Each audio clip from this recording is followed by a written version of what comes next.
ሩታ ቁማር ተበልተሻል። በዝርዝር ልነግርሽ ነው ዛሬ የመጣሁት። ተመልከቺ የሄርሜላ ወንድም ምን አይነት ክብር እንዳለው ብዙ ኦዲየንሶች እያደነቁት ይገኛሉ። አብርሽን አላመናጨቀውም። አብርሽን እንዳንቺ ወንድሞች ክብሩን ዝቅ አላደረገውም። አየሽ ሰው ክብር ሲሰጠው ምን ያህል ሰውን እንደሚያከብር። አብርሽ በጣም በመደነቅ ወንድሜ አመሰግናለሁ አንተንም ብሎ ነው ሄርሜላንም ልጁንም አመስግኖ እየሄዱት። በሄርሜላ ቤተሰቦች በኩል ልዩ ፍቅርና እንክብካቤ ለአብርሽ ሊሰጡ እንዳሰቡ በዝርዝር ደርሶኛል።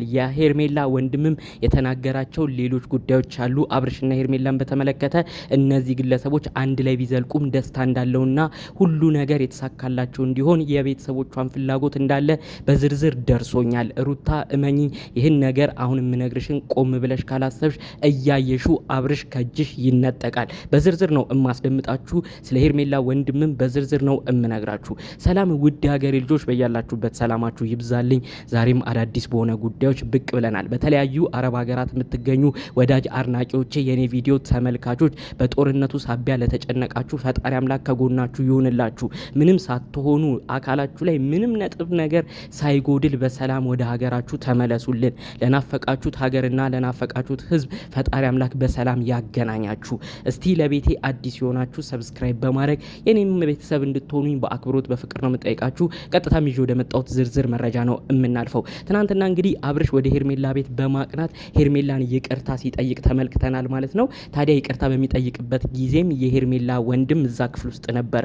ተመልከቱ ስርዓቱን። ኦዲየንስ ራሱ ነው በጣም የተገረመው።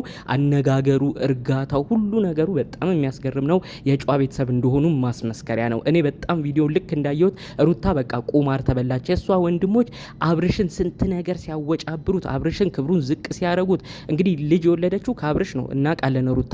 ወንድሞቿ ግን በተለይ ይሄ ታናሽ ወንድሟ ኖቫ የሚባለው እንዴት ክብሩን ዝቅ አድርጎ እንደሚሰድበው ሊመታው ሁሉ ምንም አይቀረውም አብርሽን። ተመልከቱ ደግሞ በዚህ በኩል የሄርሜላ ወንድም ምን አይነት ክብር ምን አይነት ፍቅር ለአብርሽ እየሰጠው እንደነበር። ሲጨቃጨቁ ድምጻቸው እንኳን ሞቅ ሲል መጥቶ ተው አብርሽ እንደዚህ እኮ አይደለም፣ ፍቅር እኮ እንደዚህ አይደለም፣ ትዋደዱ ይሆናል ግን ተረጋግታችሁ ለማሰብ ሞክሩ፣ እሷንም አታስጨንቃት እያለ ነው ቀስ እያለ ሲመክር የነበረው። እዩት ለሰው ልጅ ጸባይ ምን ያህል እንደሚያስፈልግ።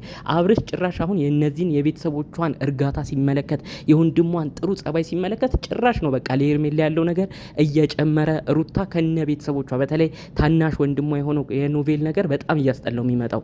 እኔ በጣም ገርሞኝ ይህን ነገር እየተመለከትኩ ልብ እያልኩ ባለበት ቅጽበት ልክ ኮሜንት ላይ ስገባ እንዳለ ኮሜንቶች ምን አይነት ቤተሰብ ነው ያሳደጋቸው፣ የሄርሜላ ወንድም ምን አይነት የተባረከ ልጅ ነው፣ ወንድሟ የሚደነቅ ነው እያለ ኮሜንቱ ሁሉ የሄርሜላን ወንድም ሲያመሰግኑ ነበር። እንግዲህ ሄርሜላ ለቤተሰቦቿ የተናገረችው አንድ ነገር እንዳለ ነው አሁን በውስጥ የደረሰ መረጃ የሚያመለክተው። በዚህም ምክንያት ነው የሄርሜላ ወንድም ልዩ ፍቅርና እንክብካቤ ለአብርሽ ሲሰጥ የነበረው። የሄርሜላ እንግዲህ የተናገረችው ለቤተሰቦቿ ሰብስባ ፈጣሪ ቢፈቅድ ላገባ አስቤያለሁ፣ አብርሽን አከብረዋለሁ፣ እማከብረውም ሰው አለኝ እያለች አስቀድማ ስለ አብርሽ ለቤተሰቦቿ ነግራ ነበረ። ታዲያ ቤተሰቦቿ ምንድን ነበር ያሉት?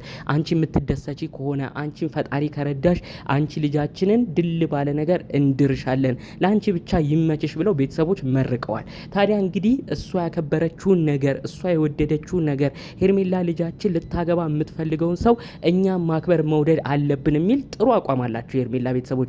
ያንንም አስመልክቶ ነው እንግዲህ የሄርሜላ ወንድም ትናንት አብርሽ ሲመጣ ይሄ የወደፊት ትዳሯ ሊሆን ይችላል፣ ሊጋቡ ይችላሉ።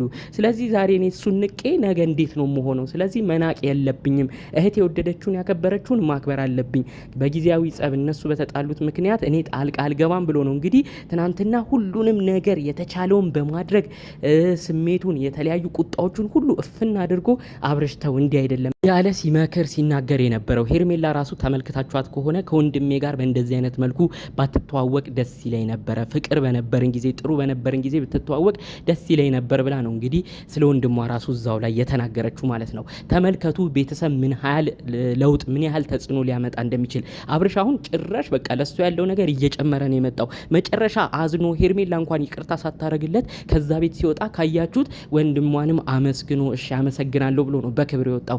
ሩታ ቤተሰቦች ጋር ደግሞ ሂዱ። ያ ወንድሟ ኖቬል የተባለው እንዴት እንደሚያበሻቅጠው እንዴት ክብሩን ዝቅ እንደሚያደርገው ውጣ ከዚህ አንፈልግህም እያለ ሊመታው ሁሉ እንዴት እንደሚዳረስ አሁን ሩታ እመኚ። በተለይ ይሄ ታናሽ ወንድምሽ የተባለው ኖቬልን እንግዲህ ከህይወትሽ ካላስወጣሽ ባንቺ ውሳኔ ውስጥ እንዲገባ ካልፈቀድሽለት ነው ትክክል ትዳርሽ ሊገጥም የሚችለው። አለበለዚያ ግን ኖቫ የተባለውን ግለሰብ እንደ በፊት ጊዜ እያመጣሽ ዳኔ የተባለውንም እንደ በፊት ጊዜ በትዳርሽ መካከል እያመጣሽ አብርሽን ወደ ህይወቴ ወደ ትዳሬ መልሰዋለሁ የምትይ ከሆነ እመኚኝ ተሳስተሻል። በዛ በኩል ያሉ ግለሰቦች ምን ያህል ፍቅር፣ ምን ያህል እንክብካቤ፣ ምን ያህል ሪስፔክት እንዳላቸው በደንብ ተመልክተናል። አብርሽም የሚያስተውለው ነገር ይሄንን ነው። በሄርሜላ በኩል ቤተሰቦቿ በደንብ ሳያውቁኝ እንዲያከበሩኝ ደግሞ በደንብ አውቂያቸው ጥሩ ፍቅርና እንክብካቤ ቢሰጣቸው ቤተሰቦቿማ ምን ያህል ያከብሩኛል ብሎ ነው እንግዲህ አብርሽ ከዚህ በኋላ ማሰብ የሚጀምረው። በአንቺ በኩል ያሉ ቤተሰቦችሽ ትልልቆቹ እናትሽ፣ እህቶችሽ አብርሽን ቢያከብሩትም እዚህ ያሉት ግን ትንንሽ ወንድሞችሽ፣ ጓደኞችሽ ግን ሁሌ ለአብርሽ ንቀት እያሳዩት ነው። እሱም ይሄን ጉዳይ በማወዳደር ነው ከእንግዲህ ወደ አንቺ ጭራሽ የሚመጣበት ነገር እየቀነሰ የሚመጣው። እመኝኝ ሩታ ቁጭ ብለሽ ይሄን ቪዲዮ ተመልከቺ። የሄርሜላ ወንድም ምን አይነት ክብር፣ ምን አይነት ፍቅር ለሰው እንደሚሰጥ ከዛው ተመልከቺ። ያኔ አንቺም ትረጃለሽ። ያንቺን ወንድሞች ደግሞ ያደረጉትን የበፊት ቪዲዮን ከፍተሽ በመካከሉ ምን እንደተፈጠረም ትመለከቻለሽ። ከዛ ባለፈ መልኩ ደግሞ አንድ ምጨምርልሽ አንድ ጉዳይ አለ እና በተለቀቀው ቪዲዮ ሄርሜላ አብርሽና ሄርሜላ ወንድም በነበሩበት ቪዲዮ ኮመንቱን እስቲ ዝም ብለሽ ተመልከቺ። ወንድሟን እንዴት ሰው ሲያከብረው እንደነበረ። ስለዚህ በአጠቃላዩ ሰው የሚያከብር ሰው እንዴት እንደሚከበር ተመልከቺ። የሄርሜላ ወንድም መማታት መሳደብ አቅቶት አይደለም።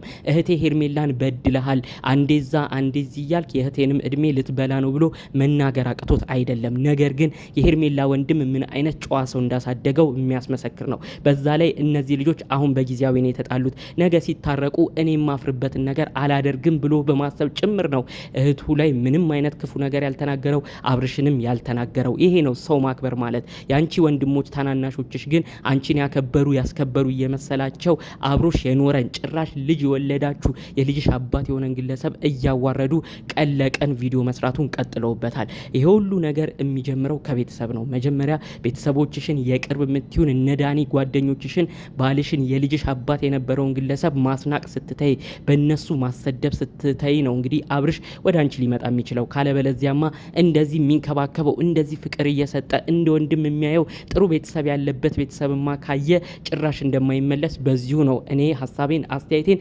እማካፍልሽ። በዚህ ጉዳይ አስመልክቶ እስቲ እናንተስ ምን አይነት ነገር አነጻጸራችሁ? በተለይ የሄርሜላ ወንድም የተናገረውን በማስታወስ እንዲሁም ደግሞ በዛ በኩል የሩታ ወንድሞች የሚያረጉትን ነገር በማስታወስ እናንተስ ምን አይነት አመለካከት አላችሁ? አብርሽ ወዴቱ ቢያደላ ነው ጥሩ የሚሆነው ነው ብላችሁ የምታስቡት? በአብርሽ ወደ ሄርሜላ ማድላት አይፈረድም። እነሱ ምን አይነት ጨዋ ነገር እንዳሳደጋቸው ምን አይነት በጨዋ ቤተሰብ እንደኖሩ የሚያሳዩ ነገሮች እኛም እየተመለከትን ነው። አብርሽንም እያሸነፈ የመጣው ይሄ ነው። አሁን ደግሞ ወንድሟ ምን አይነት የተከበረ ልጅ እንደሆነ ብዙ ሰው ተረድቷል። እስቲ ቪዲዮን የተመለከታችሁ በዚህ ሀሳብ ላይ ምን አይነት ጉዳይ ያላችሁ? ሩታ ይሄን ነገር እሷን ማስተካከል አለባት፣ ወንድሞቿን እሷን መምከር አለባት፣ የልጇን አባት ማሰደብ የለባትም፣ ክብርን መስጠት ከሄርሜላ ወንድም ልትማር ይገባል የምትሉ እስቲ ኮመንታችሁን አሳዩ ለማለት ፈልጋለሁ። ጠቅለል ባለመልኩ ይዤላችሁ የመጣሁት መረጃ ይሄን ይመስል ነበር። በሌሎች ቪዲዮዎች እስክንገናኝ ሰላሙን ሁሉ ተመኘሁላችሁ። ሰላም